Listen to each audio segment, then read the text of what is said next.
كنا اتكلمنا في الفيديو الأولاني على مجموعة تيبس صغيرة من خلال بانتوسورس تيبس، إن احنا ازاي نعلم ولادنا خطوات سريعة بإن هم يقدروا يحموا نفسهم ويعرفوا قد إيه إن جسمهم غالي عليهم، ويفهموا أكتر إن في حاجة اسمها private parts أو الأعضاء الخاصة بجسمي.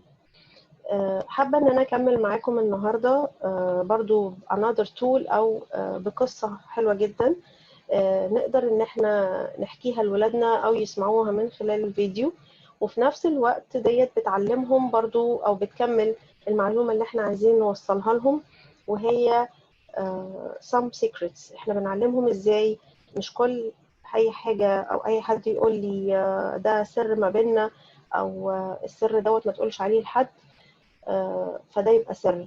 علشان نعمل مفاجأة لبابا، نعمل مفاجأة لماما، برضو هنرجع للمين كور عندنا او النقطة الأساسية اللي احنا بنحاول نعلمها للولاد، وهي الريزيلينس. ان انا ازاي اعلمهم ان هم يبقى عندهم المهارات المختلفة اللي بيستخدموها في اي حاجة بيتعرضوا لها، فديت بتحميهم بقدر كبير جدا. خلونا نبتدي مع بعض الستوري.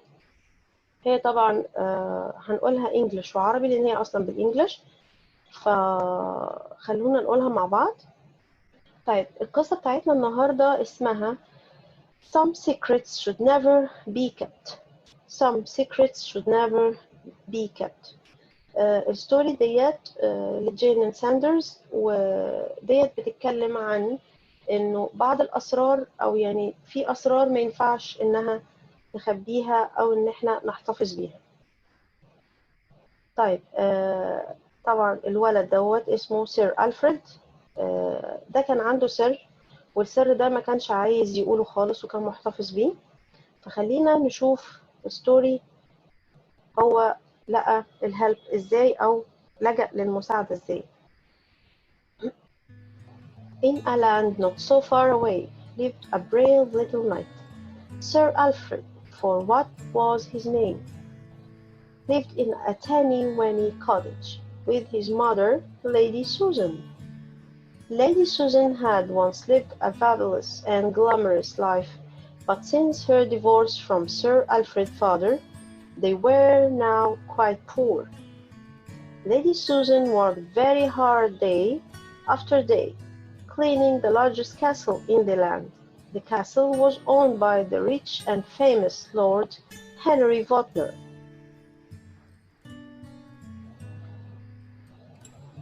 طيب طبعا سير ألفريد كان عايش مع مامته في جزيرة بعيدة. الجزيرة ديت كانت يعني في حتة نائية قوي، أو حتة كانت بعيدة جدا. سير ألفريد دوت كان معروف عنه في المكان اللي هم كانوا عايشين فيه إن هو الفارس الصغير الشجاع. هو كان عايش في بيت صغير جدا معمول زي بالقش. البيت دوت طبعا كان عايش فيه مع مامته اسمها سوزان. طبعا ليدي سوزان كانت عايشة حياة جميلة جدا، وحياة very luxury، أو إن هي كانت يعني حياة بمستوى اجتماعي معين، إن هم كانوا مرتاحين جدا. بس لما كانت طلقت من بابا ألفريد طبعا هم بقوا فقراء قوي. طيب ليدي سوزان كانت بتشتغل كتير جدا يوم بعد يوم. كانت بتنظف القلعة أو القصر اللي كان في الجزيرة. القصر ده كان بيمتلكه راجل كان مشهور وغني جدا، كان اسمه لورد هنري. كان اسمه لورد هنري.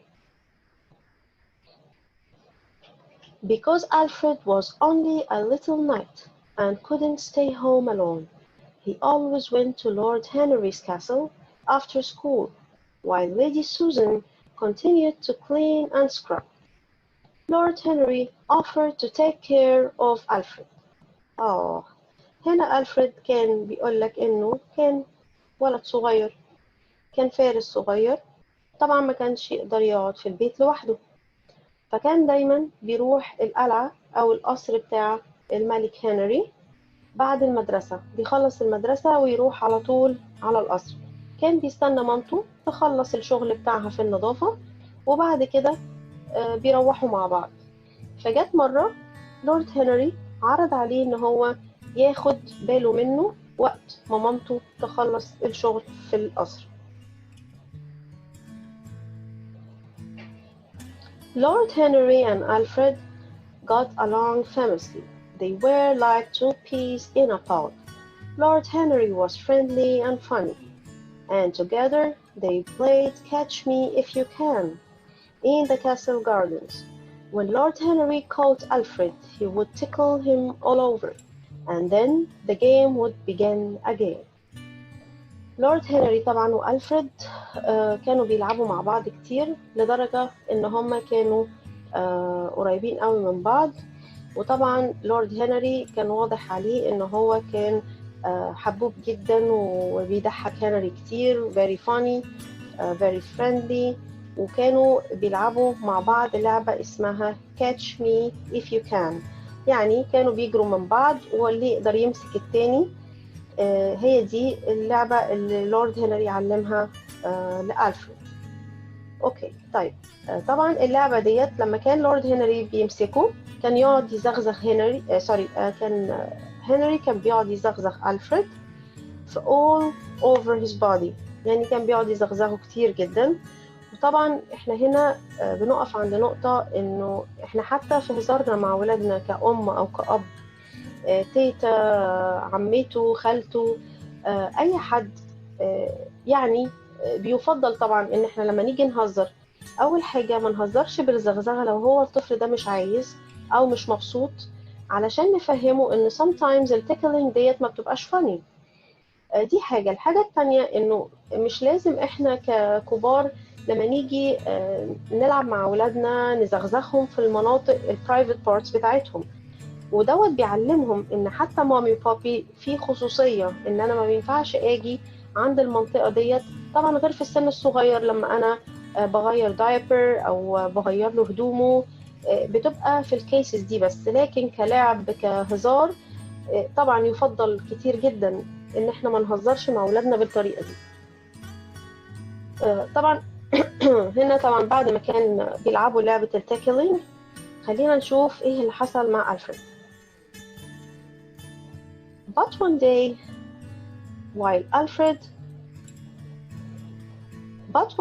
while Alfred's mother was cleaning a far corner of the castle, Lord Henry started to tickle Alfred in a way that made him feel uncomfortable and sick inside.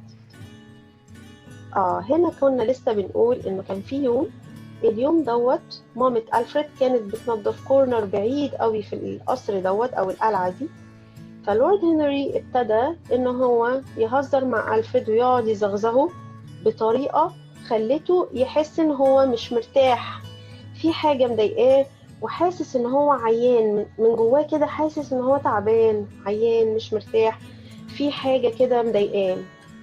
The tickling wasn't fun anymore, and sometimes Lord Henry tickled and touched Alfred's private parts. And even when Alfred asked Lord Henry to stop, he didn't. طيب التيكلينج هنا أو الزغزغة ما كانتش بالنسبة لألفريد شيء ممتع، كان حاسس إن هو متضايق. ودوت اللي احنا كنا بننبه عنه، إنه sometimes أو في طفل مثلا من كتر الزغزغة بيتضايق، فإحنا we have to respect his right، إن هو لازم نوقف الحاجة اللي هو متضايق منها. وده بيعلمه الأونرشيب أو الملكية بتاعة جسمه، إن أنا جسمي غالي عليا، الجسم ده بتاعي أنا لوحدي، محدش يقدر يكسر حدودي أنا. طيب طبعا في التاكلينج طبعا احنا لورد هنري ما استمرش بقى إن هو بيزغزغه بس، ابتدى يعمل إيه؟ يعمل touching to Alfred's private parts، يعني ممكن يلمسه from his pennies، يعني ممكن يلمسه بقى يعني في مناطق خاصة بيه هو اتضايق منها. ولما ألفريد طلب منه إنه هو يستوب أو يقف عن الهزار دوت، طبعا لورد هنري رفض. خلونا نعرف هو رفض ليه. Come on, Alfred, laughed Lord Henry. It's just a bit of fun. There's no harm in a bit of tickling. فبيقول له هنري انت بتهزر، قاعد يضحك، ده ما فيش حاجة، يعني احنا بنهزر مع بعض وما فيهاش حاجة مؤلمة او حاجة توجعك يعني. This is just a bit of tickling، يعني احنا بس مجرد ان احنا بنلعب وبزغزغك، انت متضايق ليه؟ But warned Lord Henry, you must never ever tell anyone about our tickling game. It must be our special secret, because, continued Lord Henry, if you do tell, I am afraid your mother will not be able to clean my castle anymore, and you will have no money for food and clothes, and it will be all your fault, Alfred. بعد ما هو طبعا لورد هنري قال له ان انت زعلان ليه ودي حاجة ما تضايقش واحنا بنهزر مع بعض، في الاخر جه وحذره وقال له اوعى تقول لحد او اي حد على اللعبة بتاعتنا. طبعا هنا احنا بنفهم ان السر ابتدى من هنا، وده مش سر بس، ده سر كمان، وان هو بيحذره بيخوفه. It must be our special secret، علشان ده هيبقى السر بتاعنا. وطبعا قال له لو انت قلت لماما او لو قلت لأي حد، انا اخاف ان مامتك ما تجيش هنا تاني وطبعا تسيب شغلها، وبعد كده انت مش هتلاقي فلوس، لا انت ولا مامتك لا تاكلوا ولا تلبسوا، وكل ده هيبقى بسببك انت وهتبقى غلطتك انت. طبعا احنا في التربية الإيجابية يعني بنبقى عايزين ندمر 3 عواميد رئيسية: shame وblame وcomparison. ان انا الوم الطفل او احسسه بالخجل او بالخزي او ان انا اقارنه بينه وبين حد. ال3 عواميد دول بيأثروا في نفسية الأطفال جدا، وبتبقى سبب رئيسي في أمراض كتيرة جسدية ونفسية لأولادنا. فياريت ناخد بالنا ان احنا ما نحاولش ان احنا لما نيجي حتى نوجه اسلوب من التأديب او اسلوب عايزين نشرح لهم حاجة، ما ينفعش ان احنا نعملها بشيم او بليم، ان انا انت تخين، انت مش عارف تلبس دي، انت كفاياك اكل، انت يعني انت على طول بتاكل كده، روح شوف ابن عمتك عمل ايه، روح شوف صاحبك بص بيلعب ازاي. طبعا الكلام ده بيحط الطفل في زي كده ازازة مقفول عليه، ان هو متقوقع جوه نفسه وبيكره نفسه اكتر وبيكره جسمه اكتر، وده بيبقى اول صيدة لاي حد يصطاده بره. طالما انا كاره نفسي ومحدش بيحبني وبابا وماما بيضايقوني، او بابا وماما شايفيني ان انا انسان تخين، او انا انسان شعري اكرت، او انا اسمر، احنا كلنا مختلفين، واحنا we have to learn and we have to teach all our children that we are unique and we are different. يعني احنا كلنا مختلفين، لازم نتقبل ثقافة الآخر من واحنا صغيرين. ده بيمنع الطفل من هو يتعرض للتنمر، بيمنع الطفل ان هو يبقى صيدة سهلة لأي حد يحاول ان هو يعتدي عليه. خلونا نرجع لبقية القصة.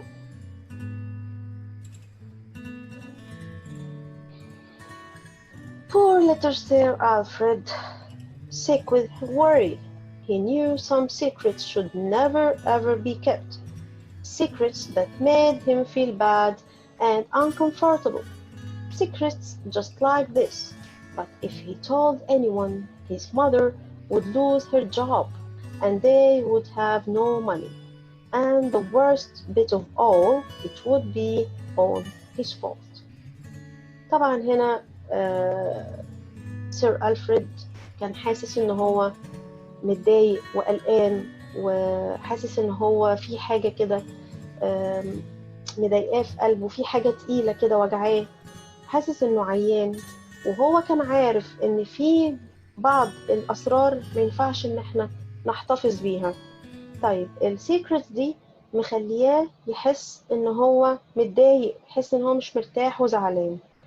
secrets just like this، السيكريتس اللي بالطريقة ديت لما انا اجي اقولها لاي حد، طب لو قلتها لماما، طب ماما هتخسر الشغلانه بتاعتها، وبعد كده مش هيبقى عندنا فلوس وانا هكون السبب. وطبعا الطفل هنا اول حاجه بيفكر فيها حبيبي انه انا السبب، انا المشكله. حتى لو اي حاجه بعيده عنه هو على طول بيرمي السبب عليه، لانه ما بيقدرش يشوف باباه ومامته بصوره وحشه. That night, little Sir Alfred went home with a very heavy heart. He didn't eat his supper and he barely spoke a word to his mother. He crawled into his bed feeling sad and lonely, the secret heavy in his heart. في الليلة دي رجع سير ألفريد وراح البيت وحاسس إنه قلبه تقيل، وحاسس إن قلبه وجعه، حاسس إن في حاجة مش مريحاه. مقدرش ياخد العشاء بتاعه، مقدرش ياكل أي حاجة، ولا حتى قدر يتكلم مع مامته ولا كلمة. راح جري نام في السرير بتاعه وهو حاسس إن هو حزين وزعلان ولوحده. The secret heavy in his heart. كان السر ده تقيل قوي جوه قلبه. The next morning, Alfred told his mother,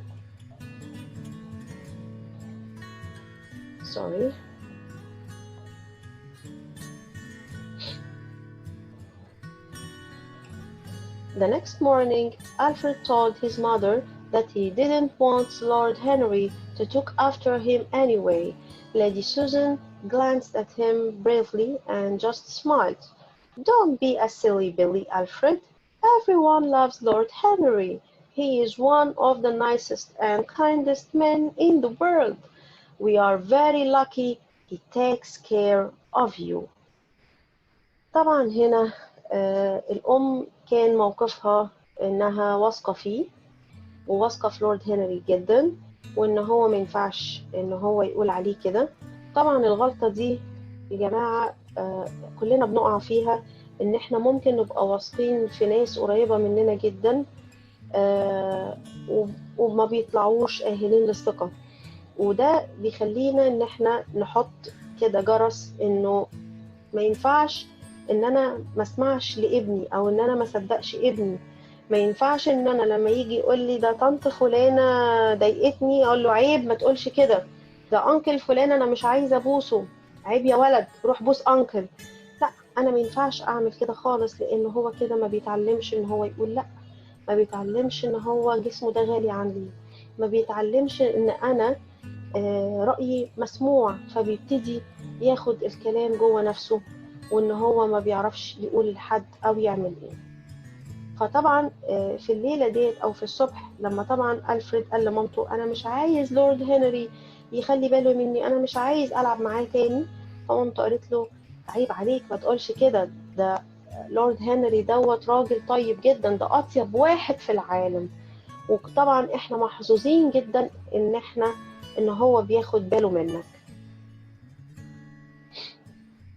But that afternoon, when Lord Henry came to the school gate, Alfred felt sick in his tummy.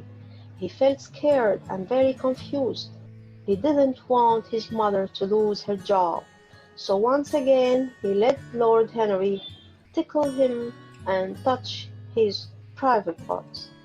طبعا سير ألفريد ملقاش أي حاجة قدامه بعد ما هو كان راجع من المدرسة، وهو على البوابة بتاعة المدرسة حس إن بطنه وجعاه.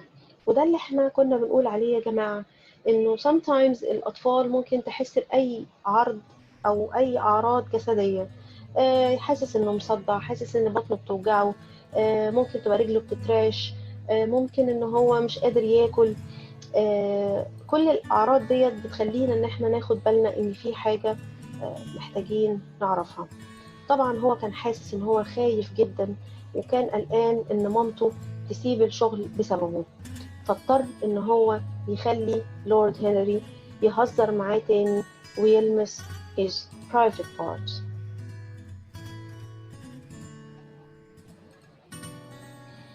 يا ترى هنا ألفريد عمل إيه؟ When Alfred arrived home that evening, he felt so ill. that he went straight to bed. As he lay in the dark of his room, he cried and cried. Great sobs lifted up and out of his heart. He felt so lonely and so frightened. طبعا هو لما رجع البيت حس ان هو تعبان جدا وعيان، وحاسس ان هو عايز يدخل السرير على طول ويرمي نفسه عليه، ولقى نفسه قاعد في الأوضة ضلمة مش عايز حد يشوفه، وفضل يعيط كتير جدا، وكان حاسس بوحدة فظيعة وخوف. From her rocking chair in the kitchen, Lady Susan could hear Alfred sobbing. She stopped her knitting and went straight to her little son.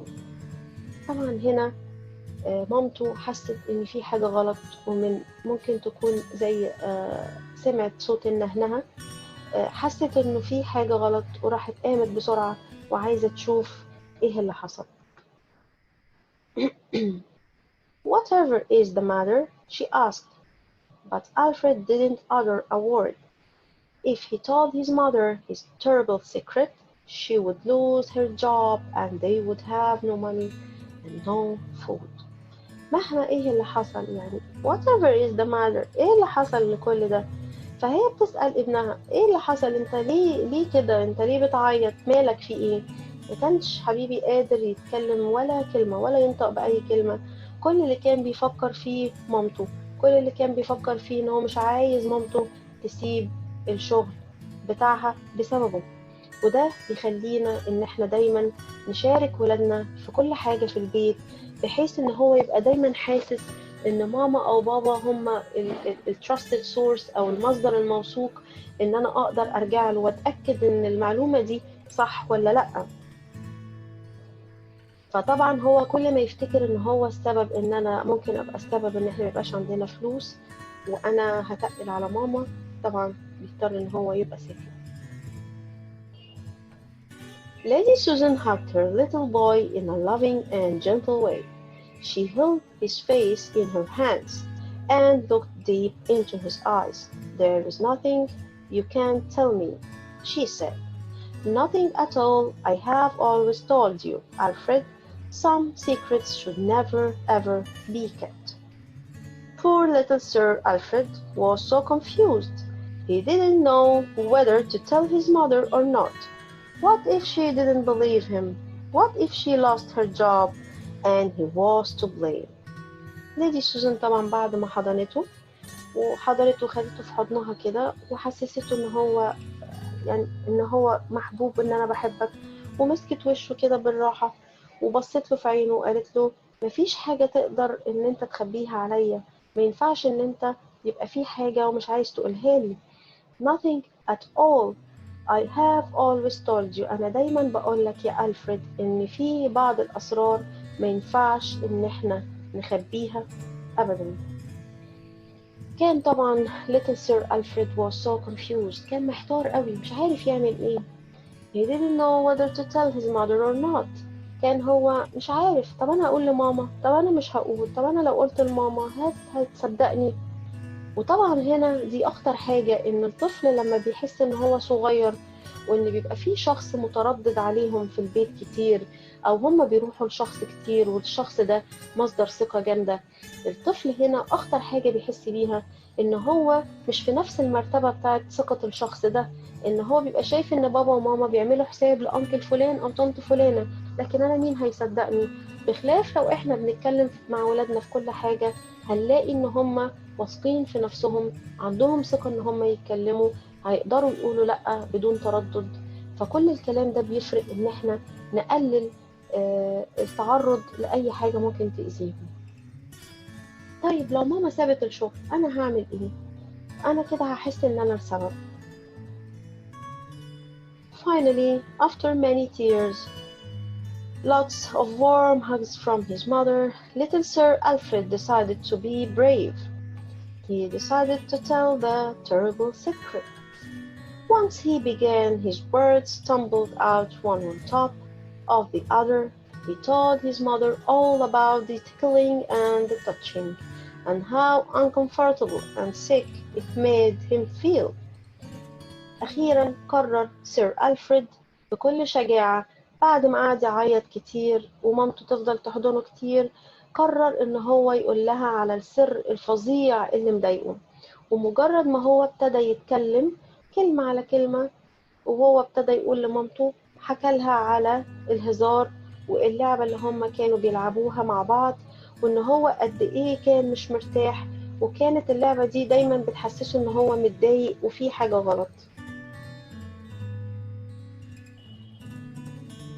He told her that Lord Henry said he must keep the secret, and that if he told anyone, Lady Susan would lose her job, and they would have no money, and it would be all his fault. يعني هنا طبعا هو لما جه يكلم مامته راح قال لها ان لورد هنري نبهه وامره انه ما يقولش لحد السر ده خالص، ولو هو قال لاي حد انت يا ماما هتخسري الشغل بتاعك ومش هيبقى عندنا فلوس، وان احنا كل ده هيبقى اللي حصل لنا لو انا ما عنديش فلوس ان احنا ناكل او نجيب هدوم، كل ده هيبقى بسببي. Lady Susan hugged her son very tightly and rocked him gently back and forth. At last she wiped away both their tears.